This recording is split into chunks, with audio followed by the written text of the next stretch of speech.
महाकाय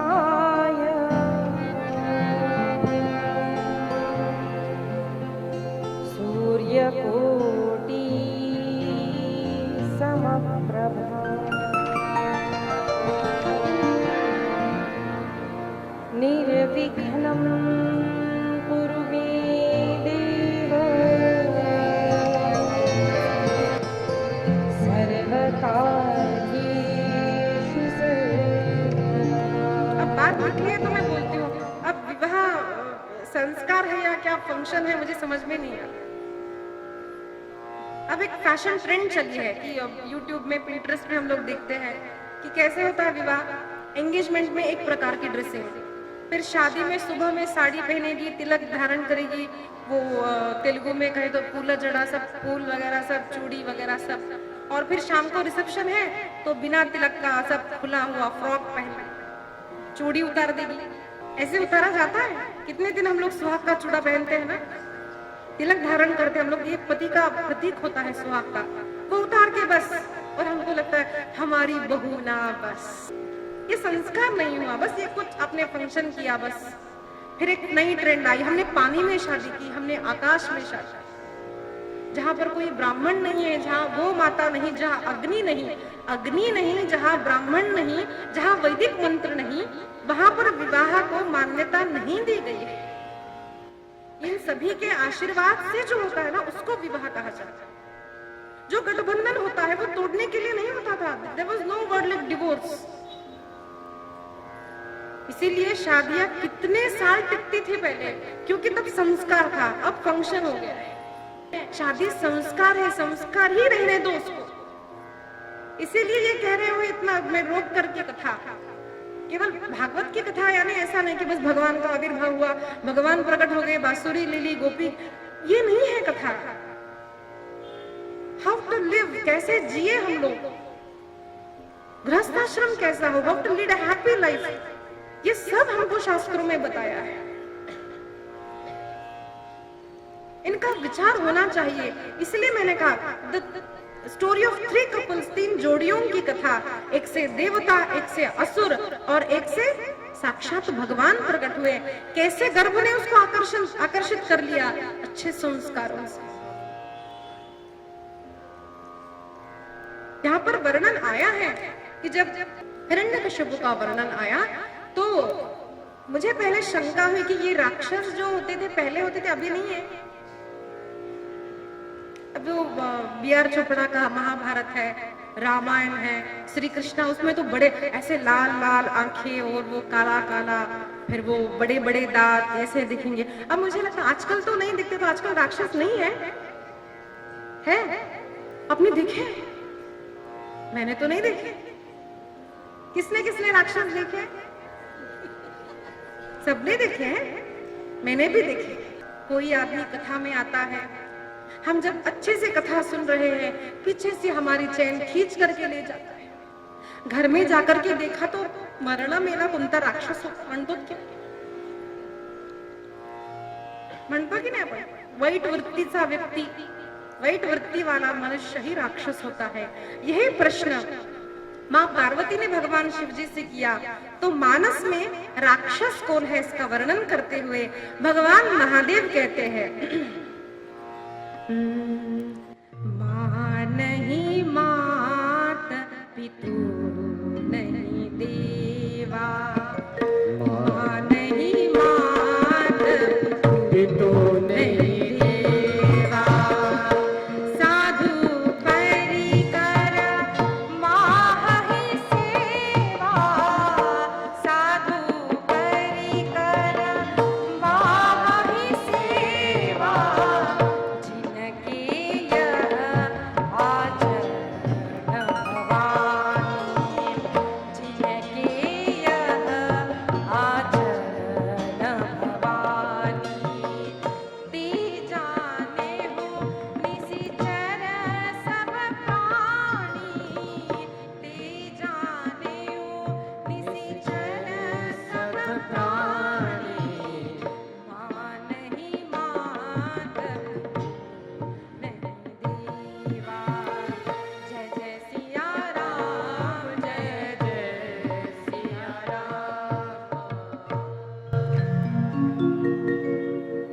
शिव जी कहते हैं, पार्वती माँ नहीं मात पितो नहीं देवा, साधु पर करे बाह्य सेवा। जिनके यह आचरण भवानी, ते जाने हो निशिचर सब प्राणी। राक्षसों का एक दूसरा शब्द भी आता है निशिचर। रात्रिंचरः निशाचरः, रात्रि में जो घूमते हैं, जिनकी सुबह 12 बजे होती है पानी पूरी खाने के लिए, और रात तो पहाटे पहाट झाली हम गाते हैं, और वो सुबह के 4 बजे नींद लेते हैं। ऐसे अपने घर में हो, ऐसे नहीं होंगे, हो तो समझ लेना यही राक्षस है, जो माता पिता को नहीं मानते। आज क्या लोगों की धारणा है कि भाई माता पिता ने तो अपने सुख के लिए हमको जनाया, क्यों हम इनको सम्मान दें? ऐसा नहीं है। हमारे अनुकूल हो अथवा प्रतिकूल हो, माता पिता को सदैव प्रणाम करना चाहिए, संतों की सेवा करनी चाहिए। जहां पर धर्म है, माता पिता है, वृद्ध है, उनको नमन करना चाहिए। अगर ऐसा नहीं करते ना तो समझ लेना बस यही निशाचर है। अब दूसरी बात बोलूं तो हमको जब कथा में आ रहे हो तो किसी ने कहा होगा, अरे अभी से क्या कथा सुनती हो, तो बूढ़े लोगों का काम है, चलो हम पार्टी करने जाते संडे नाइट, ऐसा किसी ने कहा होगा तो वो असुर है। धर्म मार्ग से कोई जा रहा है, उसको परावृत्त करने वाला, धर्म कार्यों को रोकने वाला, बड़ों को आदर न देने वाला, ये सारे गुण राक्षसों के हैं। तो विचार करने योग्य है कि असुर आज भी है। आवश्यक नहीं कि उनको बड़े बड़े दांत हो, सींग हो, काला हो, ऐसा नहीं है। आचरण से मनुष्य देव होता है और आचरण से ही मनुष्य राक्षस होता है। 84 लाख स्पीशीज का वर्णन जब हमारे शास्त्रों में किया तो उसमें कहा 4 लाख योनियां जो है वो मनुष्यों की योनियां है। तो मुझे लगता है मनुष्य तो एक ही है, चाहिए 4 लाख क्या है। तो एक दिन हमारे पिताजी बोल रहे थे कि स्त्रियों में भी अनेक प्रकार होते, डाकिनी, शाकिनी, हासिनी। कोई हंसती है तो ऐसे हंसती है, हम तो डर जाते,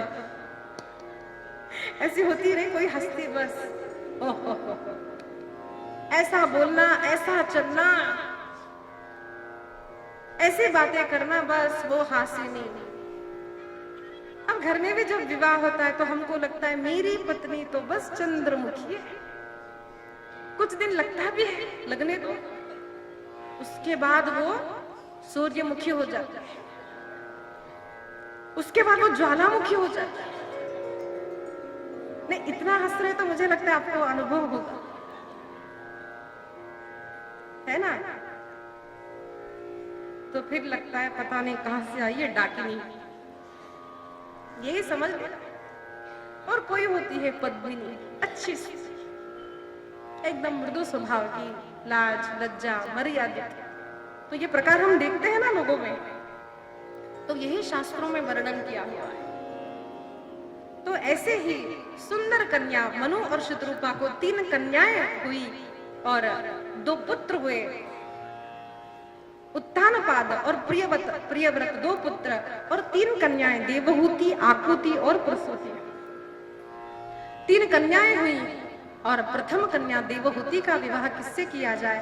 जब यह चिंतन होने लगा तो बात आई सामने कर्दम महर्षि की। कर्दम महर्षि के पास गए, देवहूति का विवाह उनसे संपन्न कराया और विवाह होते ही दोनों ही हनीमून पर नहीं गए। क्या हुआ उनके जीवन में? जैसे ही विवाह हुआ, कर्दम महर्षि तपश्चर्या करने के लिए बैठे। सुंदर नव युवती देवहूति छोड़कर नहीं गई, उनकी सेवा करती रही। अरे तपश्चर्या ही करनी थी तो शादी क्यों की? कुछ मूवी नहीं, बाहर नहीं जाना, अब तो देखो मेरा जीवन तो नरक हो गया है, ऐसा नहीं कहा। इतने हंस रहे हो तो आपको थोड़ा अनुभव ऐसी बातों का, मुझे भी है। अब शादी होती लड़कियों को, अब यहाँ जाना है, वहां जाना है, ऐसे रेडी होना है। विवाह धर्म को बढ़ाने के लिए, धार्मिक कार्यों को करने के लिए दोनों का एक मत से विवाह हुआ। और कर्दम महर्षि ने बताया कि महाराज, मनु महाराज, जब एक संतति हो जाएगी तो मैं संन्यास ग्रहण करूंगा। विवाह से पहले लड़का कहता है एक संतान होने के बाद मैं संन्यास ग्रहण करूंगा। तब भी कन्या ने स्वीकृति दी। कई सारे, मतलब मैं कथा करूं तो मुझे, मेरे पास आते हैं लोग, बोलते दीदी हमारे लड़के का ब्याह हो गया और 2 दिन में, 1 हफ्ते में, कुछ ही दिनों में हमारी बहू घर छोड़कर चली गई। फिर कोर्ट में केस हुआ। उसके बाद ज्यादातर लड़कियां यही कहती है कि बस वो, आपको ज्यादा अनुभव होगा, सुख के लिए अगर एक पुरुष के साथ आप विवाह करना चाहती है ना, मैं ऐसे लड़कियों से कहूंगी आप विवाह ही मत करो। केवल कामसुख के लिए विवाह नहीं है। विचार कीजिए, विवाह होने के उपरांत अगर कुछ पति को रोग हो जाए तो छोड़ दोगी आप? अगर आपको रोग हो जाए, अगर आपके पति ने आपको छोड़ दिया, आपको अच्छा लगेगा? पति पत्नी को सुख में साथ रहना चाहिए और दुख में भी साथ रहना चाहिए। रोगी हो, दरिद्री हो, पैसे पहले अधिक मिलते अब कम मिलने लगे तो छोड़ जाना नहीं। उस समय भी अगर पति का साथ देने वाली पत्नी हो ना, तो समझना वो सुलक्षणा पत्नी है। विपदा में ही सच्चा मित्र, सच्ची पत्नी, सच्चा पति, सच्चा अपना कौन है वो समझ में आता है। इसीलिए बच्चों को समझाओ धर्म क्या है। विवाह कामसुख के लिए नहीं है, विवाह दोनों को मिलकर के धर्म, अर्थ, काम, मोक्ष को प्राप्त करने के लिए। काम हो गलत नहीं है, अर्थ हो, पैसा कमाओ गलत नहीं है, लेकिन वो धर्म और मोक्ष के अंतर्गत हो। अगर ऐसा नहीं है तो जीवन दुखमय हो जाता है। अनेक वर्षों तक देवहूति ने कर्दम महर्षि की सेवा की है और एक दिन जब उनका ध्यान गया, उन्होंने देखा कि पत्नी अत्यंत कृश हो गई है। तो उन्होंने उस पंपा सरोवर में, बिंदु सरोवर में उसे स्नान करने के लिए कहा। अपनी सिद्धि से उसे पुनः सुंदर शरीर की प्राप्ति हुई और एक सुंदर विमान प्रकट हुआ।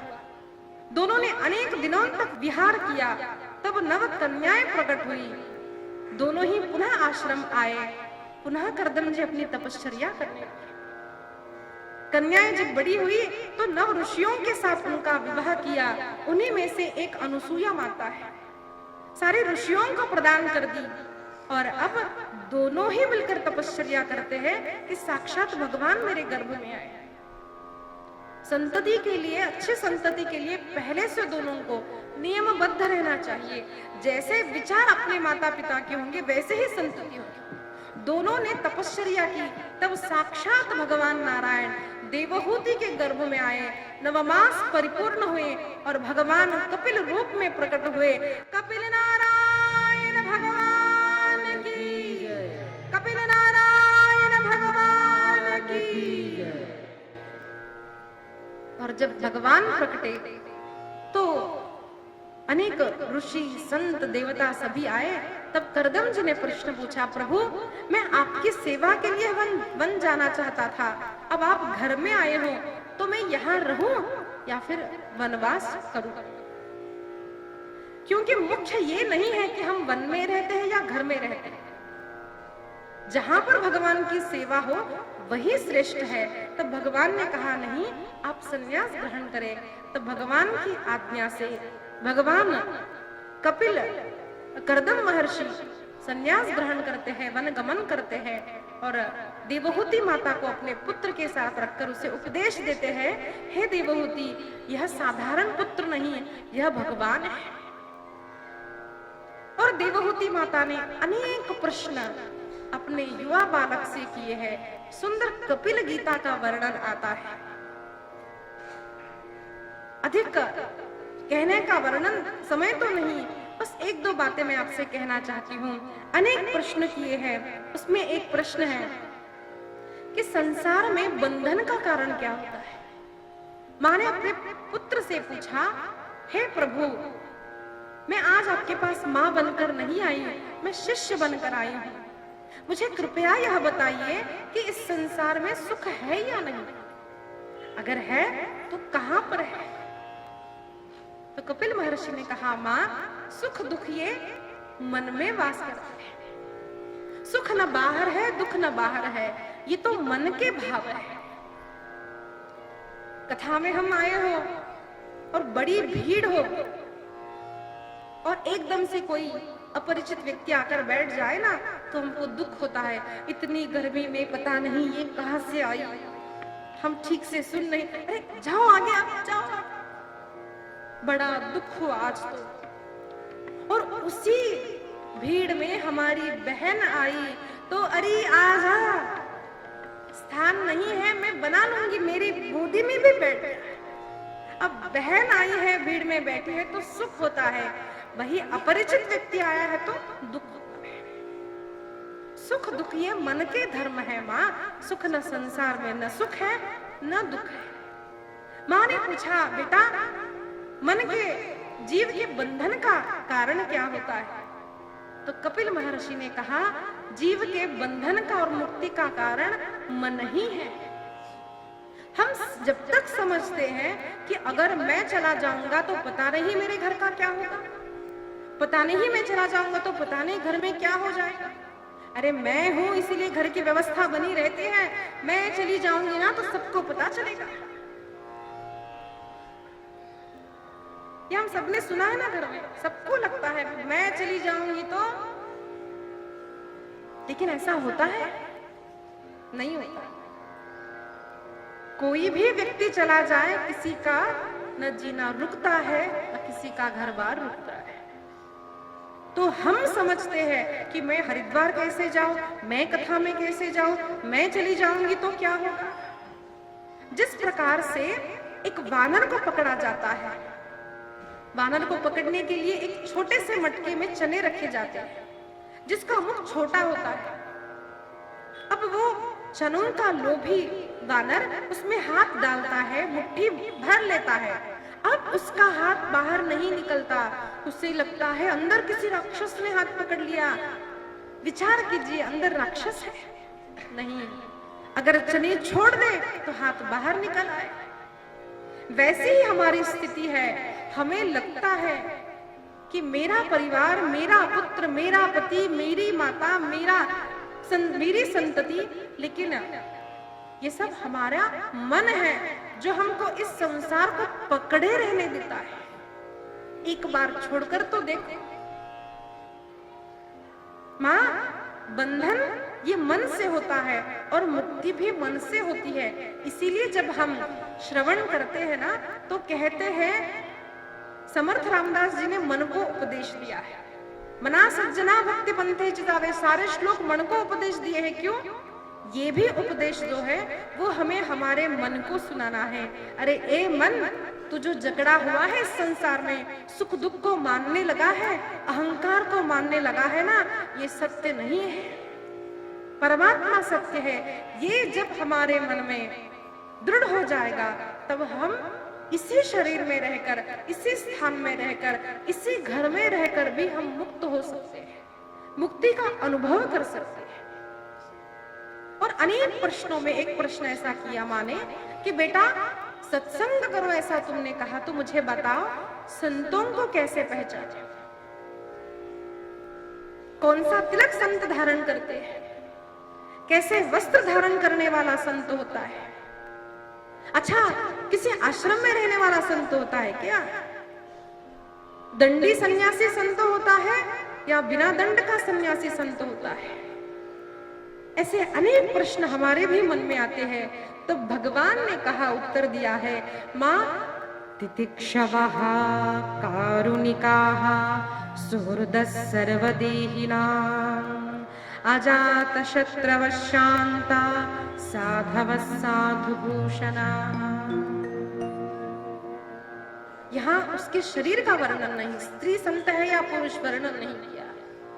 शरीर का महत्व नहीं है, आप स्त्री हो अथवा पुरुष, आप किस जाति के हो इसका महत्व नहीं है, आप किस पंथ के हो इसका महत्व नहीं है, आप किस धर्म का पालन करते हो इसका महत्व नहीं है। महत्व है मानसिक स्थिति का।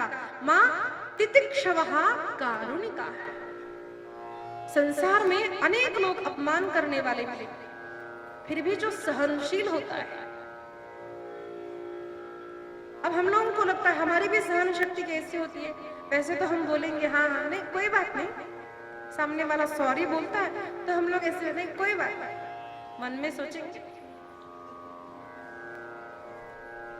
इसको तितिक्षा नहीं कहा जाता। मन से बात को छोड़ देना, not just forgiving, forgetting it कि किसी ने हमारा अपराध किया है।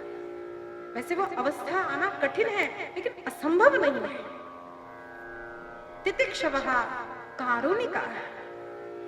संतों का, कितने संतों का कितने लोगों ने अपमान किया। आज हम माउली माउली माउली ज्ञानोबा तुकाराम कहते हैं, लेकिन जब वो माउली इस पृथ्वी पर विचरण कर रही थी तब कितने लोगों ने उनका अपमान किया। सन्यासाची मुलं, सन्यासी के पुत्र कहकर उनकी अवहेलना की गई, अन्न नहीं दिया, पानी नहीं दिया, फिर भी सभी के उद्धार के लिए ज्ञानेश्वरी का लेखन किया। सभी के लिए संतों ने यारे यारे लहाना थोड़ा। तुकाराम महाराज को गधे पर बिठा करके चप्पल का हार पहनाया ले गए, फिर भी करुणा, सबका उद्धार हो, सबका उद्धार हो। गाथा को डुबाया गया, फिर भी करुणा। रामेश्वर भट्ट को क्षमा कर दिया। तितिक्षवः कारुणिकाः सुहृदः सर्वदेहिनां। अब हम भी सुहृद है, प्रेम करते तो है। किससे प्रेम करते हैं? जो हमारे अनुकूल है। हम कहते हैं मेरी माँ, मेरे पिता, मेरा भाई, मेरी बहन, मेरी पत्नी, जरा एक बार उनके इच्छा के विरुद्ध आचरण करके देखो, तब पता चलेगा कौन अपना है कौन नहीं। जब तक हम उनके मन का संभाल करते हैं ना, तभी तक सब अपना अपना कहते हैं। एक बार थोड़ा विपरीत करके देखो तो कहते पता नहीं है कौन है। खुद की माँ कहेगी, खुद का पिता कहेगा, खुद का पति कहेगा। लेकिन संत सुहृदः सर्वदेहिनां, केवल मनुष्य नहीं प्राणी मात्र से प्रेम करने वाला है ना, वो संत है। अजात शत्रुवः, जिनका कोई शत्रु नहीं। ऐसा कोई मनुष्य है जिनका शत्रु नहीं है। इसका अर्थ कहा गया है जिनके मन में किसी के भी प्रति शत्रुत्व का भाव नहीं, उसी को अजात शत्रु कहा गया है। शांताः, भगवान ने कहा मां ऐसा जो व्यक्ति है ना उसी को संत मानो। वो किस जाति का है इसका महत्व नहीं है। इसीलिए महाराष्ट्र के संतों को जरा देखिए, पूरे भारत के संतों को देखिए। सेना नाभी थे, नामदेव जी महाराज टेलर थे, मीराबाई रानी थी। सभी संतों ने अनेक अनेक जातियों में प्रकट होकर के हमारे लिए उपदेश दिया है कि संतों की कोई जाति नहीं होती। भक्ति के लिए जाति का महत्व नहीं है। लेकिन आज दुर्दैव ये है, मैंने ये अनुभव किया है, जब वक्ता का चयन किया जाता है, मैंने जो अनुभव किया मैं बोलती हूँ। ब्राह्मण श्रोता है, ब्राह्मण आयोजक है, उनको लगता है हमारा वक्ता ब्राह्मण है। एक जगह मैं कथा करने गई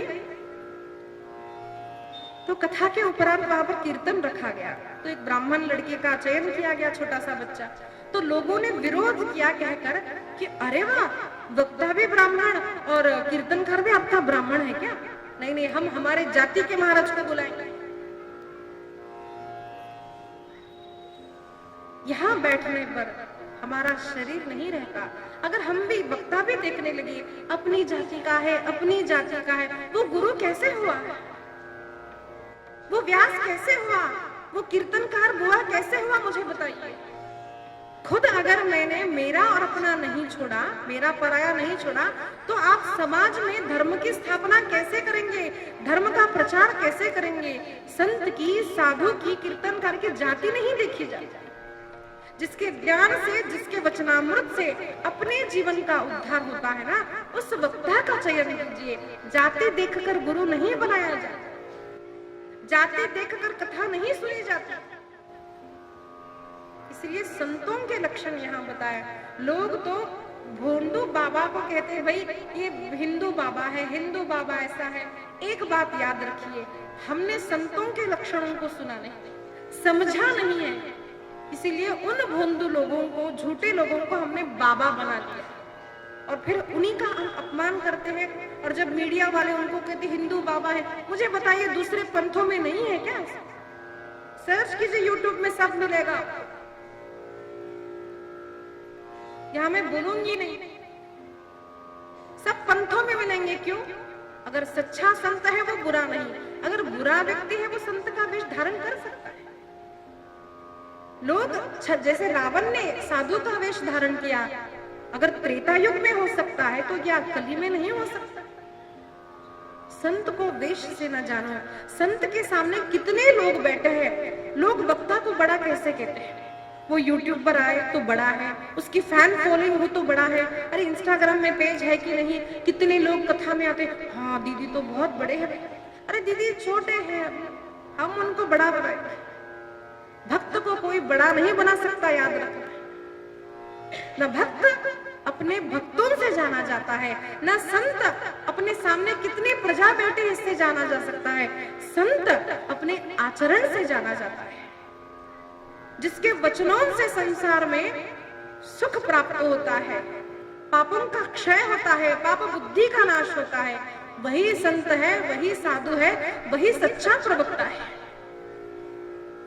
भगवान ने सुंदर वर्णन किया, मां मयि अनन्येन भावेन भक्तिं कुर्वन्ति ये दृढ़ा मत्कृते तक्त कर्मानस। मां मेरे लिए वो सब कुछ त्याग करके हर कर्म में केवल मेरी प्रसन्नता देखता है, मां वही मेरा भक्त है।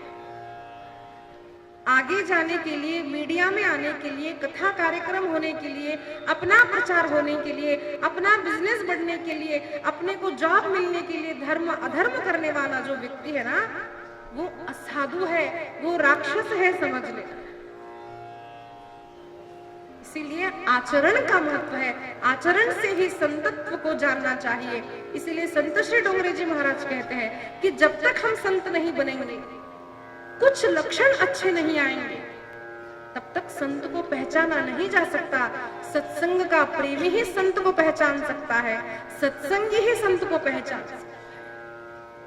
सुंदर उपदेश कपिल जी ने दिया और अंत में मां से कहा, मां ये सब आपने सुना है, लेकिन आप इसका आचरण। 4 चीजें व्यक्ति को स्वयं करनी चाहिए। कौन सी चीजें? भोजन। मुझे भूख लगी है, आप भोजन कर लो तो मेरा पेट भर जाएगा? नहीं, मुझे भोजन करना पड़ेगा। भोजन सभी को अपना अपना करना चाहिए। दूसरा, मरण। अरे मैं तो इतना बिजी हूं ना, जरा यमराज आप पड़ोसी को ले जाओ, चलेगा? नहीं चलेगा। मृत्यू न म्हणे हा राजा, मृत्यू न म्हणे हा रंक। अरे जो भी हो, मृत्यु आई तो जाना ही पड़ेगा। तीसरी बात है विवाह।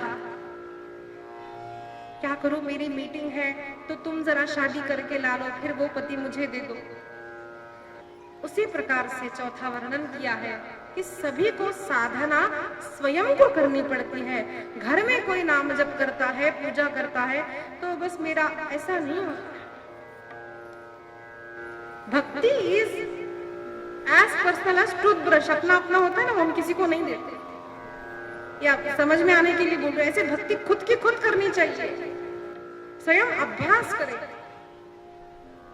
स्वयं भगवान का नाम संकीर्तन करें, स्वयं प्रयत्न करें कि मैं कथा जाऊं, कीर्तन में जाऊं, अच्छा श्रवण करूं, अच्छा आचरण करूं और अच्छा काम करते हुए भले ही परिवार आपको रोके, रुकना नहीं है।